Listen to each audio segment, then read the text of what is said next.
Slovenië, daar zitten we.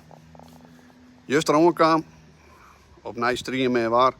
Vannacht naar een bui gewoon, maar van de middag.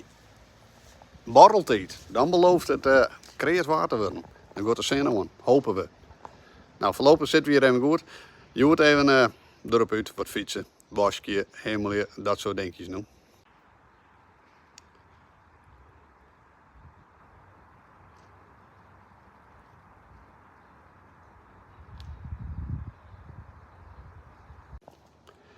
We zijn hier vroeger ook al eens geweest. En vroeger, dat zei ik bewust, want het is, nou ik denk wel een eerst 15 lijn. Toen ben we met de caravan geweest met de baan. Nou, eigenlijk gewoon een goed plakje. Het is net helemaal bijzonder, maar eigenlijk precies goed. Je kist mijn trapkist naar beneden naar de gratten. En nou zei de politie dat we dat vroeger ook moesten. Nou, als ik eerlijk ben, zei het me helemaal niet meer.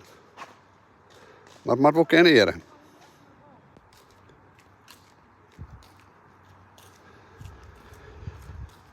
Best wel groot. Plak voor, nou ik weet niet hoeveel, maar genoeg. En nou, die kant gaan we de camping op. Met natuurlijk Sloveense prijzen, hè, dus het gaat net heel mooi. Hè. Maar het parkeren het is hier een drama. Want de meesten gewoon setting camper, caravan, tentie, maar ergens del. En dat gebeurt dan ook. Dus daarboven is, daar staat een Hollander. Nou, die had zijn caravan er del zet. En die had een mooi privéplakje gecreëerd voor zijn auto. Dus daar kan het nooit meer bij staan. Maar goed, het ken je al hier. Hier beneden kist service voor de camper. Kist zelfs staan, maar dan had dan geen stroom. Nou, ik weet nog hoe wij ik net beslist stroom meer.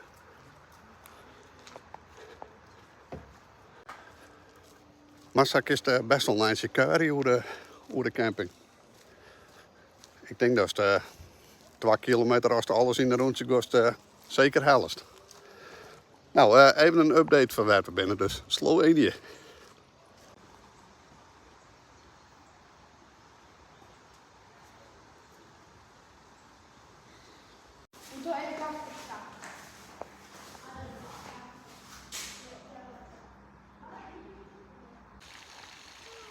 En daar staan we.